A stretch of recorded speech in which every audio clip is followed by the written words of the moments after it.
Bonjour à tous, on continue avec les différents types d'attaques liées au réseau et cette fois-ci on va aborder les attaques liées au protocole ARP. Je pense que globalement tout le monde connaît le protocole ARP, globalement à quoi il peut servir.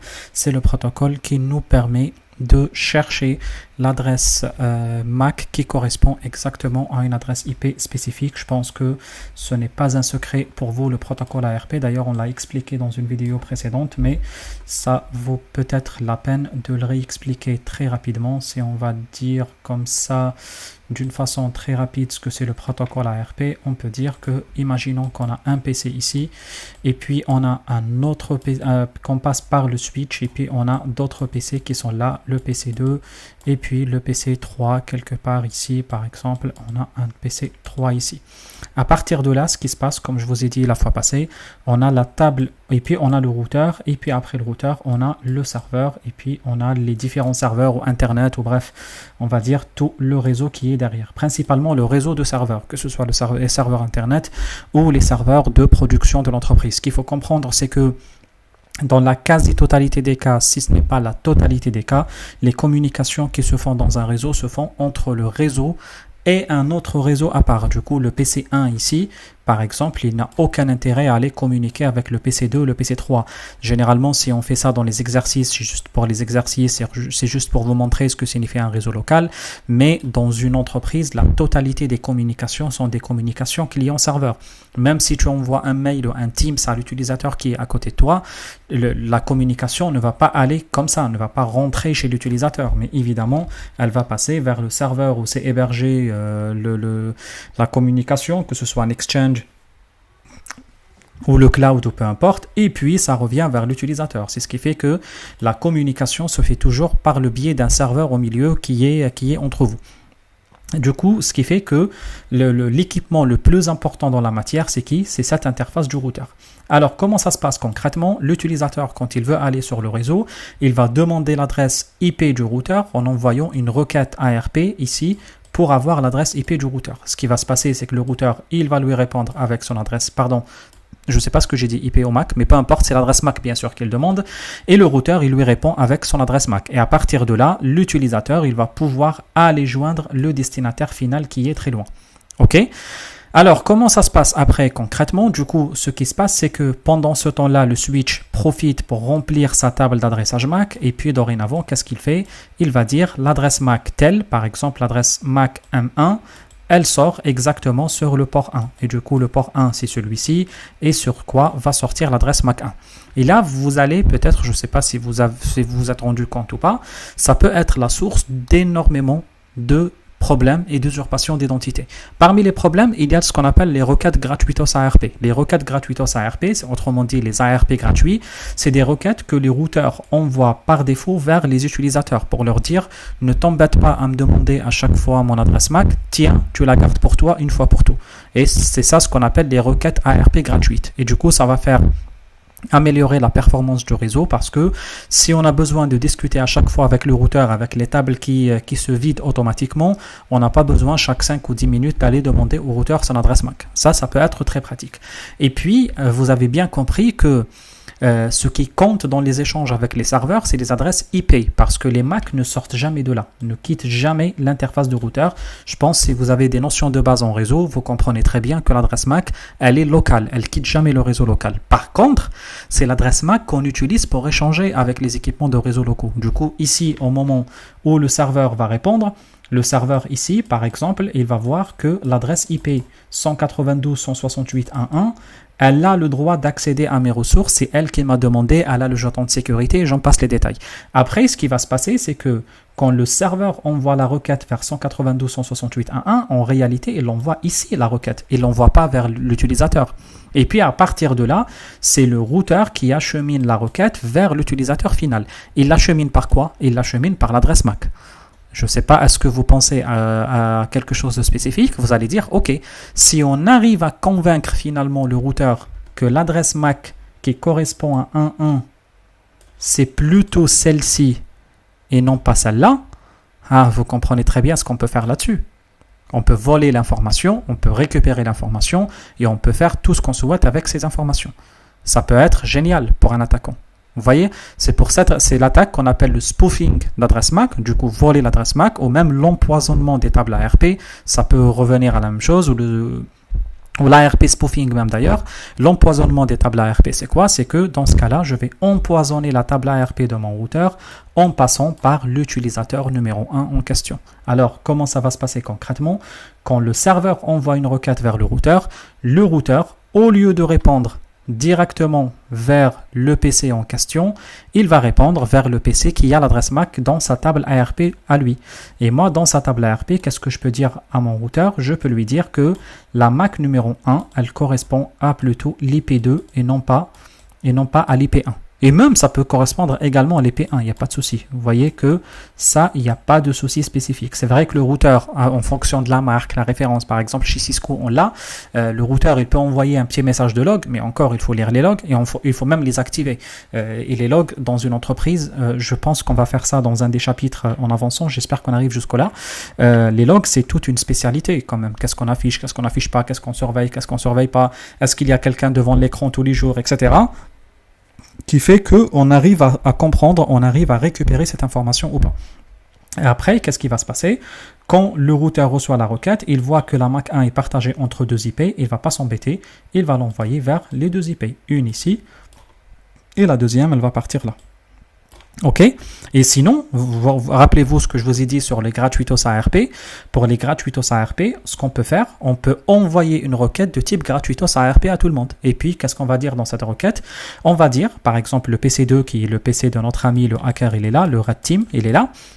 Le Red Hat, là, le monsieur chapeau noir ici, qu'est-ce qu'il va faire lui?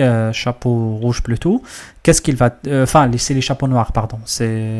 On dit les Red Team, c'est l'équipe rouge. Par contre, quand on parle des chapeaux, on parle de chapeau noir. C'est la toute première vidéo qui expliquait les types des hackers. Mais bon, peu importe, c'est pas le sujet.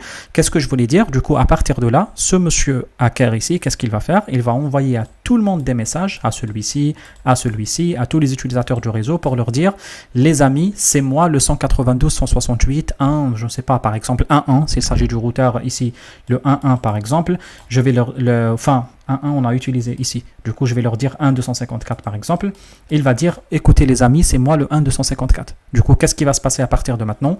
Tous les utilisateurs, quand ils veulent sortir sur le réseau, renvoient leur requête vers ce PC-là. C'est l'attaque qui s'appelle Man in the Middle Attack, le MITM. Et puis, qu'est-ce qui va se passer dorénavant? Le PC, il a bien la passerelle par défaut configurée qui est bien celle-ci, et puis le PC va rediriger le trafic vers le vrai routeur. Du coup, la totalité de flux du trafic passe, le PC3 renvoie vers le PC2 renvoie vers le routeur, le PC2 aura le temps de capturer le trafic, de lire le trafic et de faire ce qu'il veut avec. Vous voyez, ça a l'air quand même très simple comme attaque, mais bien que son effet est très dévastateur. Ok, j'ai eu un doute si j'enregistre ou pas. Très bien, j'enregistre. Alors, maintenant, qu'est-ce qu'on va faire? On va essayer cette attaque-là. J'ai remis le réseau tel qu'il était juste avant, avec un nuage et un PC, un nuage et un routeur, je voulais dire. On a bien le routeur qui a l'adresse IP 192.168.1.1.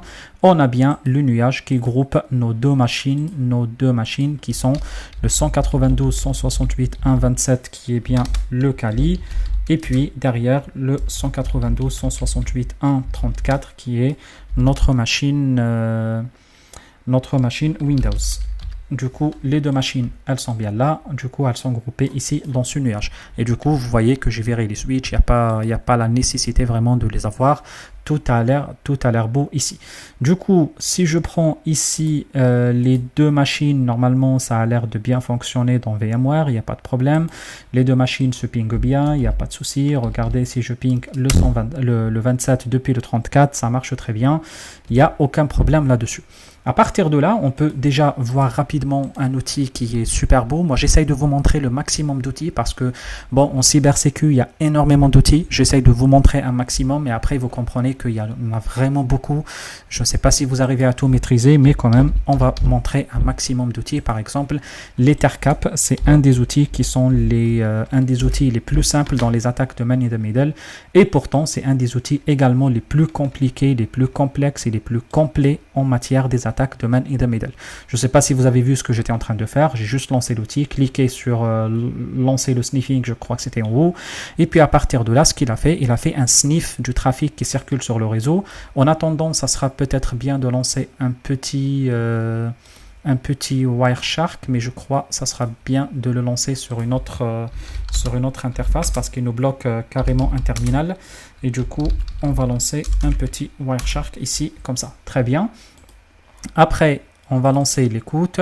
On va bien lancer l'écoute sur le protocole ICMP ici, il n'y a pas de souci.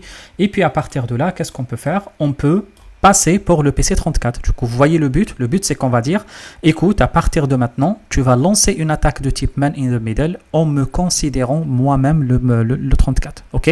Et du coup, après, qu'est-ce qu'on peut faire à partir de maintenant? On va add au target. On va l'ajouter ici à la target, le 34, et puis lancer l'attaque ici de type ARP Poisoning. Du coup, à partir de là, on va lancer une attaque de type man in the middle en lançant l'ARP Poisoning. Et du coup, vous voyez que à partir de maintenant, le PC, le 34 avec son adresse MAC, vous la voyez ici, il fait partie, il est devenu, enfin, nous-mêmes, on est devenu le 34 au point de vue du routeur, au point de vue de tous les équipements qui existent sur le réseau. Il y a même un échange avec le 1 pour lui dire, écoute, c'est moi le 34. Et du coup, en ayant passé par l'équipement 34. Et là, ce que vous pouvez même regarder ici, c'est que même sur le routeur, si vous voulez checker quelque part ici, par exemple, très rapidement, vous pouvez voir que dorénavant, les PC 27 et 34 partagent la même adresse MAC. Vous voyez que maintenant, quand j'envoie une requête vers le 24, vers le 27 ou vers le 34, ça sera exactement la même chose. Regardez que si je ping maintenant le 34 ici, là, je suis en train de pinguer la machine Windows. Normalement, la machine Linux, elle n'en a rien dans cette histoire. Mais vous voyez que la machine Linux, elle a bien reçu une requête de la part de 1.1. Elle a bien eu un échange avec la machine 1.1. Du coup, vous voyez que la machine 1.1 commence dorénavant à échanger avec la machine 34 directement. Ok, du coup, qu'est-ce que je voulais dire encore là-dessus? Je pense que ça a l'air plutôt clair. Et puis, même si vous voulez lancer même le Wireshark de côté Windows, vous pouvez le faire également si vous souhaitez. Par exemple, ici, on peut lancer un petit Wireshark de type ICMP. On va voir ce que cela puisse donner ici concrètement. Et du coup, si le routeur va lancer un ping vers le 27, cette fois, pas vers le 34, on peut voir que les copies, les requêtes seront envoyées des deux côtés sans problème. Et c'est ce qui fait que dorénavant, les informations échangées entre le 34, je ne sais pas, ça fonctionne. Il est en train de charger, mais bon, peu importe, on va le laisser charger. Et du coup, dorénavant, les échanges qui se font avec le 27, avec le 34, pardon, le 27, on reçoit toujours une copie de ces informations-là. Ceux qui se font avec le 34, le 27 reçoit une copie. C'est exactement cela. Qu'est-ce que je voulais dire encore plus? Après, on peut utiliser d'autres outils sur Kali. Après, je peux vous laisser vous amuser avec l'Ethercap. Comme je vous ai dit, l'objectif serait de vous montrer un maximum d'outils. Je ne sais pas, je pense dans les prochaines vidéos, on va encore le revoir, enfin j'espère.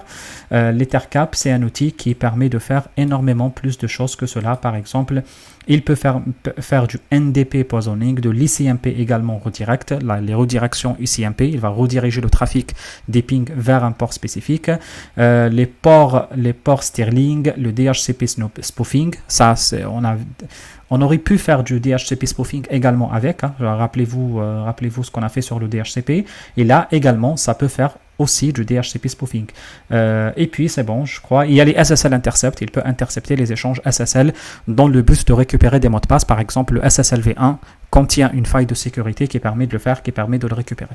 Bref, on a fait le tour de l'Ethercap. Je pense que c'était clair pour vous et que vous l'avez plutôt bien compris. Je ne sais pas si ça a été le cas, en tout cas pour vous. Et puis les derniers pings, ils sont là, vous voyez. Du coup, les derniers pings, ils sont là entre le 1 et le 27. Et puis même si vous voulez refaire, comme je vous ai dit, le ping à chaque fois entre le routeur et le 27, voire même le 34, vous pouvez voir qu'il y a toujours une copie qui est reçue. Vous voyez ici, regardez, un échange qui vient d'être fait entre le 1. Qu'est-ce que je fais là? Je m'arrête ici. Un échange qui vient d'être fait entre le 1 et le 34. Vous voyez, le 1 et le 34 échangent des requêtes, alors que la machine Kali, c'est une machine qui est 27, c'est pas une machine, c'est pas la machine 34, mais bien évidemment, elle reçoit une copie du trafic. Et là, comme ça, on a fait du man in the middle. On est là en train d'écouter tous les échanges qui se font entre les machines. Après, il y a un autre outil également qui est installé par défaut sur le Kali Linux. Ça, c'est le Wireshark sur le Kali Linux qui est l'Ethercap. Du coup, l'Ethercap, c'est ce qu'on vient de voir, c'est l'outil plutôt l'ARP spoof. Du coup, pour faire l'ARP spoof, on va juste rediriger le trafic IP vers le Kali. Du coup, là, on peut juste passer cette commande de proc 6 net et puis IPv4. On précise qu'il s'agit de l'IPv4 et puis IPv4, pardon, et puis on fait de l'IP forward. Et du coup, à partir de là, on va rediriger le trafic IPv4 vers la machine Kali. Et puis, qu'est-ce qu'on fait? On lance la fonction ARP spoof qui est installée par défaut, ARP spoof, c'est pas facile de parler en même temps. Et du coup, à partir de là, on va passer auprès du routeur. Par exemple, on va dire au routeur, c'est moi le 192.168.1.34. Vous voyez? Et puis, qu'est-ce qui va se passer ici? On va envoyer des requêtes qui tournent en illimité. Le but, c'est que, rappelez-vous que si le 27 va envoyer une requête une fois pour dire c'est moi, enfin, pardon, le vrai 34, il va envoyer une requête que c'est moi le 34, le routeur va mettre à jour sa base. Du coup, nous, pour éviter que le routeur mette à jour sa base, qu'est-ce qu'on fait? On envoie cette requête d'une façon très continue. Et du coup, même si le routeur rentre dans sa table l'information du vrai ARP, à un moment donné, il va toujours ajouter la nôtre, voire même l'écraser s'il le peut. Ok, c'est ce qui fait que, pareil, avec cette technique-là, on peut faire très facilement, on peut passer très facilement, par exemple, les pings qui seront redirigés vers la machine 34. Du coup, si je prends ici, il est où mon outil de GNS? Là, je sors complètement de truc là. C'est pas ça. Je reviens ici. Du coup, je prends ici. Et puis, pareil, si je ping le 34, je vais passer par le 27 en question va toujours. Ah, j'ai arrêté le truc. C'est pas grave. Continue sans enregistrer et puis à partir de là on aura, enfin vous avez compris, je vais pas le faire, c'est pas grave, le 34 il va recevoir une partie de ce flux de trafic qui était échangé entre les machines. Ok, à partir de là je pense c'est bon, vous l'avez vu, vous voyez ici les échos replies, les requests et les replies qui se déroulent entre le 1 et le 34. Bien évidemment, je répète, le ping était fait entre le 1 et le 34, la machine Kali c'est le 27, elle ne devait pas recevoir une copie, mais bien malgré cela, les copies passent par elle dorénavant parce que le routeur considère que le 34 considère l'adresse MAC de la Kali correspondant à l'adresse MAC du 34. Et là, on peut le vérifier partout avec les commandes ARPA, pas ARPA sur le PC, show ARP ici.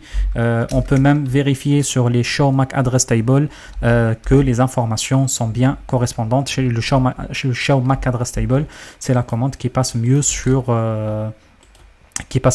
les switches. Qu'est-ce que je voulais dire? Même sur le PC, si vous le souhaitez, vous pouvez checker avec la commande ARP-A et puis vous pouvez voir les informations qui sont falsifiées. Vous voyez que ici, par exemple, on arrive à récupérer l'adresse MAC ici qui est la 77B3 comme adresse IP de la Kali Linux. Et bien évidemment, si on check ici ipconfig/all, vous voyez que l'adresse IP de ma carte réseau, ce n'est pas la 77P3, mais la 6E30. Vous voyez, du coup, ce n'est pas la bonne adresse MAC qui est marquée. Bien que l'adresse IP, c'est l'adresse MAC, c'est celle qui se termine par 6E30, mais si vous allez voir sur le routeur, vous allez voir que non, pour le 34, ce n'est pas la 6E30, mais plutôt celle de la Kali qui est utilisée. Je pense que c'est très clair, je l'ai répété plusieurs fois. Après, ce qu'on peut faire, on peut faire du gratuitos ARP. C'est quoi le gratuitos ARP? On peut faire exactement la même requête comme celle que je viens de faire, mais avec une petite modification ou une petite astuce. Du coup, qu'est-ce que je vais faire? Je vais m'arrêter de ça. Je vais m'arrêter, s'il te plaît. Il va mettre un peu du temps pour s'arrêter, c'est tout. Hein. Très bien. Et puis, qu'est-ce que je vais faire dans ce cas-là? Je vais changer. Je vais dire à tout le monde, rappelez-vous ce qu'on a dit, là, je dis au 1 que c'est moi le 34. Là, je vais faire le contraire. Je vais dire à tout le monde que c'est moi le 1. Rappelez-vous ce que c'est le gratuitos ARP. C'est que je vais passer par le routeur auprès de tout le monde. Du coup, le but de faire cela, ce n'est pas de voler les données d'un PC, mais de voler la totalité du réseau. Vous voyez que c'est totalement différent. La première attaque, ça nous a permis de passer auprès de quelqu'un d'autre. On appelle ça le MAC spoofing. On a volé l'adresse MAC ou la ARP spoofing. Bref, appelez-les comme vous voulez, c'est des termes qui traînent, hein, pas plus que ça. Du coup, ce qu'il faut comprendre, c'est que dans le premier exercice, on a volé l'adresse MAC d'un PC. Dans ce deuxième exercice, on va voler l'adresse MAC du routeur auprès de tous les PC. Ok, du coup, on va dire à tout le monde, et ça se fait comme ça, avec 255. Ou l'adresse de diffusion, peu importe, hein, 255 dans un /24. Si c'est autre chose dans les slash, c'est par exemple /16, il faut faire 2 fois 255. Si c'est /27 ou 28, il faut faire le chiffre qui correspond ici. Ça peut être 32, ça peut être 64, etc. L'exemple le plus courant, c'est 255 dans un réseau classique. Du coup, à partir de là, on va passer au prix de... on va envoyer des diffusions à tout le monde qui vont dire could not ARP for host. Je ne sais pas pourquoi il veut pas passer cette commande. Tac. En tout cas, je vous promets, c'est comme ça que ça se passe. Est-ce que je les ai inversés peut-être? Je vais faire comme ça inversement. Peut-être que c'est comme ça. Bref, vous avez compris le principe. Je pense que c'est plutôt comme ça. Ce qu'on peut faire ici, on peut lancer ici. On va voir s'il y a une diffusion qui s'annonce entre toutes les machines. Ici MP, on va relancer la capture. On va voir s'il capture quelque chose. En tout cas, il capture rien. Mais bon, je pense que le principe global, c'est plutôt cela. Normalement, c'est comme ça. Hein. En tout cas, je ne vois pas autre chose. On check. Là, on commence à échanger entre le 1 et le 34. C'est pas ça. Plutôt, je reviens encore ici. Je recheck encore la commande. Normalement, en tout cas, c'est comme ça la commande. Ça, je suis plus que certain. ARP spoof -t. Pour moi, c'est plutôt le contraire. On va passer... on va dire à tout le monde qu'on est nous-mêmes le 1-1. Pour moi, c'est ça. Après, je ne sais pas pourquoi elle ne voulait pas passer à ARP spoof.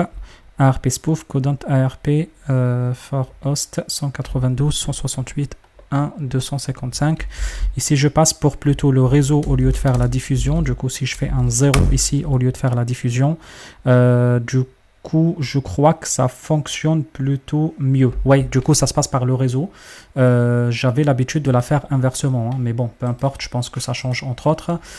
Du coup, à partir de maintenant, ça passe plutôt auprès de tout le monde.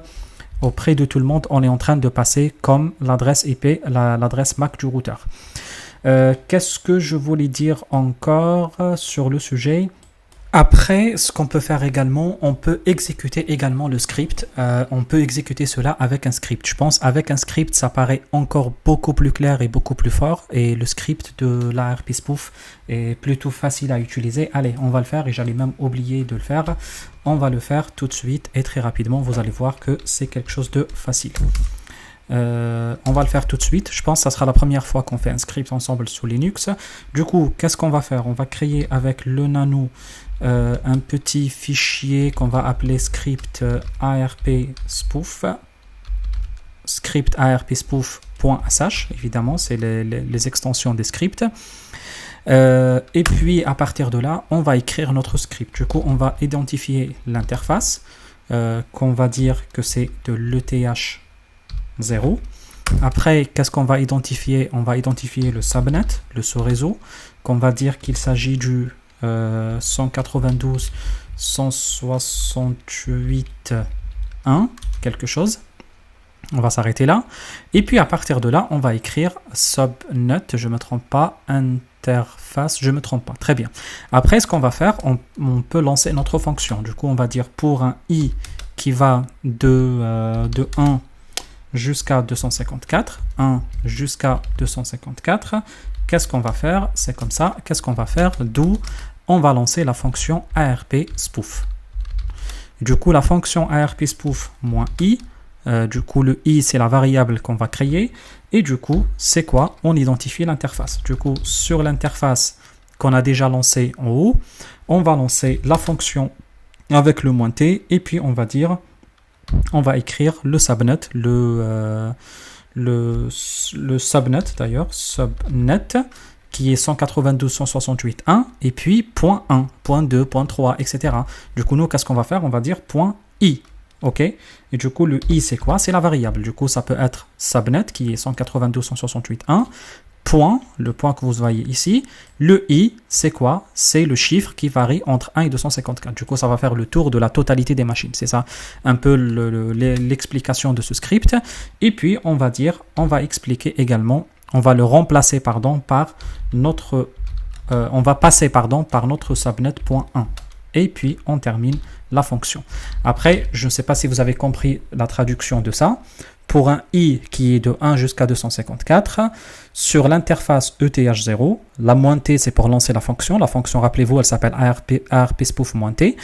Et puis, qu'est-ce qu'on fait? On définit le subnet 192.168.1, 1, 2, 3, 4, etc. jusqu'à toutes les variables ici.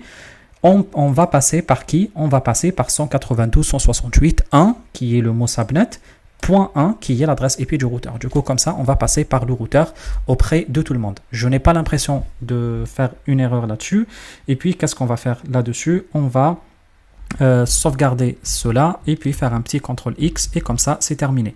Du coup, on va lancer un petit chmod de type 777 sur le fichier script ARP spoof, comme ça on se donne le droit total sur le fichier, on s'embête pas trop, et puis à partir de maintenant on va exécuter notre script. Du coup, comment on l'exécute? On l'exécute juste avec comme ça script ARP spoof sh, et puis c'est bon, le script a été exécuté. Du coup, comment on peut confirmer maintenant que ça marche bien? Rappelez-vous ce que c'est le gratuitos ARP. Le gratuitos ARP, ça permet de dire, si je reprends ici là-dessus, ça permet de dire pour n'importe quel PC sur le réseau qui veut aller passer par le routeur pour aller plus loin, du coup, le PC automatiquement va envoyer le flux de trafic vers qui? Vers le routeur. Nous, avec cette fonction-là, le PC va envoyer la copie de data vers qui? Vers le Kali Linux, qui, grâce à la fonction de redirection qu'on a déjà configurée, il va le repasser après vers le routeur. Si vous voulez qu'on teste cela ensemble pour valider que cela fonctionne bien comme il faut, on peut prendre rapidement ici notre outil de ligne de commande et lancer la commande ping par exemple vers le 8888-t ici, et on a lancé le ping. Bon, il n'y a pas de 888, il n'y a pas internet sur la machine, mais c'est pas le but. Le but, c'est de tester est-ce que cela fonctionne ou pas. Du coup, si je check ici sur le Wireshark, vous allez voir que les 8888, les requêtes vers le 888 qui passent par le routeur dans ce cas-là, c'est qui? C'est nous-mêmes. Vous voyez, elles passent par nous. Vous voyez, du coup, les échanges entre le 34 et le 1, ils passent tous par cette machine qui est la machine 27. Normalement, on n'est pas censé recevoir une copie, mais vous voyez que c'est elle qui reçoit une copie de ces pings-là. Ok, du coup là je pense on a terminé, on a fait cela. Après sur l'autre je ne sais plus pourquoi elle fonctionne pas, mais je suis certain que la commande est là. Après vous voyez ça se développe souvent, ça se développe souvent, et du coup ça se trouve que cette fonction n'est plus supportée ou quelque chose comme ça. Vous l'essayez avec 0 si vous voulez, vous l'essayez avec 255. Je ne sais rien, mais vous pouvez la voir si ça existe ou pas. Après, est-ce que j'ai oublié encore autre chose ou pas? Je n'ai vraiment pas l'impression. Je pense qu'on est parti vraiment très loin sur le protocole ARP. Après, vous avez bien compris que cette fonction, elle est très dangereuse sur les équipements, par exemple, type Cisco, les routeurs, etc. Il vaut mieux la désactiver. Elle ne sert pas à grand chose, sauf si vous assumez vraiment ce que vous faites et que vous êtes certain que sur le réseau, il n'y a pas quelqu'un qui peut falsifier les données. Pareil ici, vous pouvez par exemple lancer l'ARP gratuitos, je crois que c'est comme ça que ça se lance. Il y a une commande de type ARP gratuitos on, et puis sur l'interface, je ne me rappelle plus comment elle s'écrit, je suis vraiment désolé, mais c'est quelque chose qui ressemble à ça, je crois. ARP gratuitos, on peut dire off, et puis sur l'interface ETH0 par exemple. Je crois que ça s'écrit comme ça. Je me rappelle plus, mais je pense, oui, ça se passe en tout cas la commande. Et puis on peut également l'activer. C'est erreur de repérage de nom d'autres cibles. On peut dire ici également on s'il le faut. On ARP gratuitos on sur l'interface. Je pense que ça se fait comme ça. Après, je ne sais pas si la commande, je ne me trompe pas. Je vous laisse aller chercher l'information sur Internet. En tout cas, le but de la formation, c'est de faire le hacking et non pas les contre-mesures. Les contre-mesures, on les fera dans d'autres formations à part. Je pense qu'on a terminé tout ce qui est lié au protocole ARP. C'était bien. Et du coup, dans la prochaine partie, on va essayer de voir encore d'autres attaques de type réseau. On est toujours sur le chapitre. On est toujours dans le chapitre sur le sniffing réseau. Ok? Merci à vous tous et à la prochaine. Salut.